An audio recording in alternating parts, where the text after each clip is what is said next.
Parliament erina office gye tuyita accountability office. Office eyo yateekebwawo okulungamya ensonga zino nti omubaka oba staff member bw'aba atambudde oba wabweru wa ggwanga oba mu ggwanga alina okuwa accountability eyo. Bw'oba otambudde wabweru wa ggwanga oleeta boarding passes nti bw'oba omaze ennaku ntono kwezi wali olina okumalayo kyekola kyokka boarding pass eba eraga, era nga ssente ezo zirina okutemebwako ku musaala gwo ogw'omwezi oguddako. Ne bwe kuba kutambula nti kaakati bwe tuba bagenda eggulu oba embalala wabeerawo attendance. Kaakati ffe abataabeereyo ku attendance tujja kubeerako. Kati kiba kitegeeza ssente ezo bwe banaaziteeka ku akawunti yaffe omwezi oguddako accountability office eyo eba erina kuzitemako, kubanga ku attendance list tetujja kubeerako.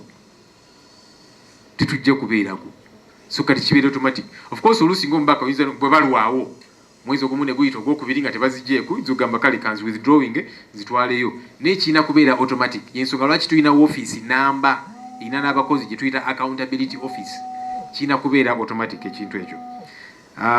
Ensonga endala tugamba tutya nti kino kikyamu oba kino si kikyamu.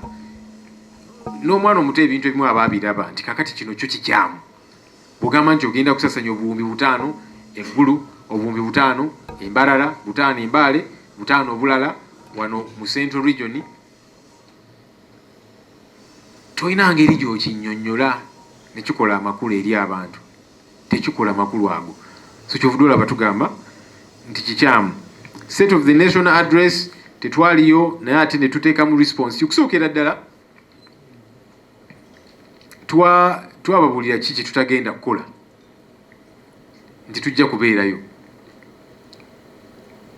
naye totuggyako right yakubeera ne alternative state of the nation address. In fact eno si just kuddamu eri eya Mwami Museveni, twali tulambika nti ebyaddala ebituufu eggwanga lyaffe eriri bwe riti, kubanga oli aba alina engeri. Of course copy twazifuna, naye ffe kitukakatako kulambika eggwanga obulungi nti ddala eno ye state ey'eggwanga lyaffe gye tulimu. Ekizimbe ekipya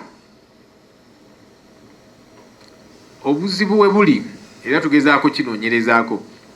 Ekizimbe kya Parliament ekipya kyali kirina kuggwa 2019, ne bongezaayo emyaka 2 ne bongezaayo emirala, kati tukyali awo.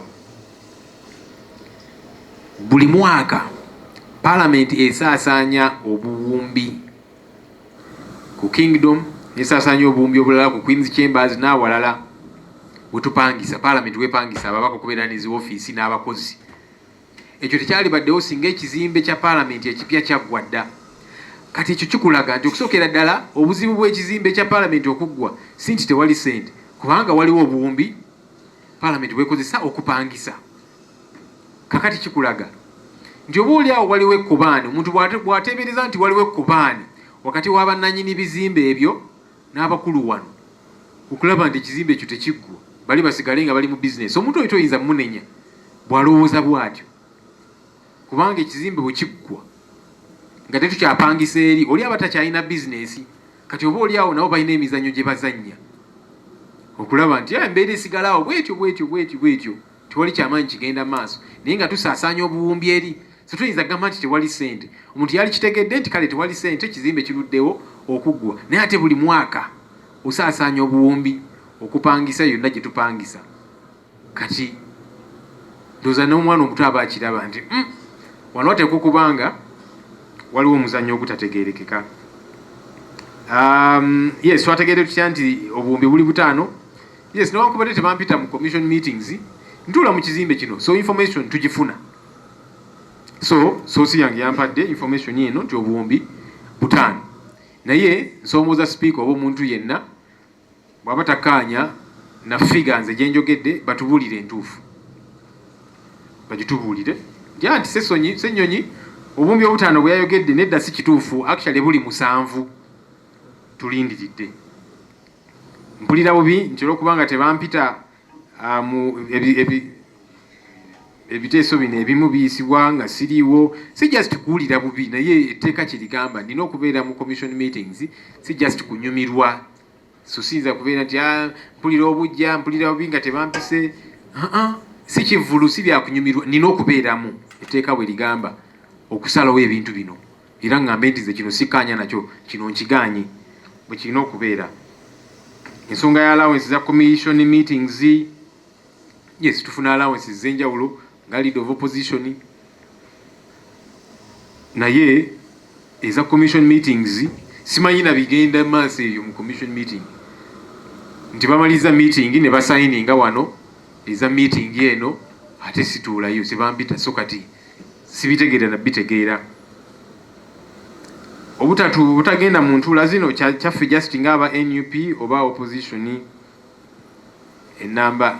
Ekirungi twakikanyizaako mu shadow cabinet, era shadow cabinet buli kibiina kiina representation mu shadow cabinet. Neera buli bwe twogera ku nsonga zino nga bwe twagamba tujja genda kololo ku State of the Nation Address, budget speech, waliwo abamu abagenda babeerangamu ekyo temukyewuunya babeerangamuko abamu. Naye tugamba nti abanaagendayo katusubire banannyonnyola abantu baabwe bakiikirira. Anti nagenze eggulu ne tusaasanya obumbi 5 ne tugenda Embalala bulala 5 ne tugenda endala 5 nti era bwakuyambye bwe buti. Katusubire banannyonnyola abantu baabwe bakiikirira bakitegeere. Yes, abantu abamu banaaganyulwa mu ntuula zino, yes. Bwe tugenda mu kifo ekimu okupangisa zi hoteri, of course nannyini hoteri ajja kuganyulwamu. Nekiba kitegeeza nti ekitundu kyonna kiganyuddwamu. Kuba omuntu alina endowooza eyo aba talina njawulo ne sipiika kye yayogera bwe yali Erwengo n'agamba nti tewali nnyo buzibu bw'obba ssente n'ogenda n'ogabana n'abalonzi bo. Kye yali agamba yali agamba nti enguzi simbi, mulimu abagifunamu, of course mulimu abagifunamu, oyo azibbye ssente n'abatono bagabanye nabo. Ni kaakati abasinga bo baganyuddwamu ki nga tobbye ssente zaabwe, awe wali obuzibu.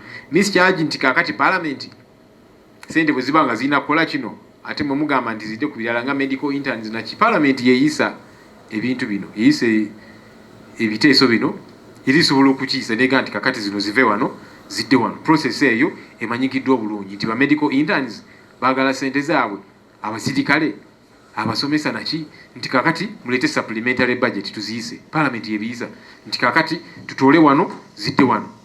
Obuvunaanyizibwa obwo buli eri Parliament, so si kipya nnyo. Ebinaateesebwako tunaabyegaana tutya nga tetuliiyo. Ebintu bingi biyita oluusi nga weetuli ne tuyomba wano mu plenary yaffe nyina ne babiyisa nga weetuli nga tugamba kino kikyamu, era ebimu bigenze ne mu kkooti nga honorable Zaake bamugoba mu bumenyi bw'amateeka n'agenda mu kkooti n'awangula. So oba weetuli oba tetuliiwo ekikyamu kisigala kikyamu. Tetuyinza kukozesa mukisa guno kusinkana abantu eyo gye bali. Okusookera ddala tetugende babalimba nti tugenze eyo oba kuba rale oba kusinkana abantu, egenda kubeera Parliament era n'amateeka ga Parliament nga gafuga ababaka bokka be balina okubeera mu Parliament. Mpozi n'abagenyi abatono abayite era bo nga balina kutuula mu gallery n'abeeteekeddwawo ate tebalina na mukisa gwogera kubanga mu Parliament babaka bokka be boogera. So baleme kubawuddiisa nti kaakati tugende eyo kusinkana abantu kuwuliriza bizibu byabwe naki. Already ekyo komiti kizikola, just lwakubanga komiti zireta ziripooti naye tezikolebwako, teziteekebwa mu nkola. Abo banaagenda tunaabakola ki? Tubawadde eri abantu baabwe katusubire banaabannyonnyola nti obuwumbi n'obuwumbi buno obuyisiddwa obukozeseddwa bubayamba bwe buti. Katusubire banaabeera n'ekikunnyonnyola abantu baabwe. Serowooza yagambye naye ssente zino tezaayisibwa. Munnange bingi abantu bebagamba nti kakati kino kyayita. Of course si kituufu nti buli kiyita kibeera kituufu okutandikirawo, naye n'ekyokubiri bingi bibagamba nti kino kyayita naye nga tekirina we kyayita, era kibeerawo mu lampsam ne basokoolayoko. Kati ng'ensonga ya service award naliwo abali bagamba nti ensonga eno Parliament yagiyisa, nze nabasoomooza ne kaakano tewali yanzizeemu. Nabaga nti omuntu eyagamba nti Parliament yayisa ensonga ya service award eyo tuleetere ekiwandiiko otulage nti ssente zizino twaziyisa wano, kubanga Parliament bw'eba eyisa ssente teziyisa mu ŋŋambo, ebiwandiiko bibeerawo. Kaakati tulage nti ekiwandiiko kikino era twakyogerako bwe tuti ne ku Hansard n'ebirala service award ne kaakano tewali yakindaze simanyi oba mmwe waliwo eyaaba wadde ekiwandiiko ekyo bya bulimba. Mwebale nnyo, mwebale.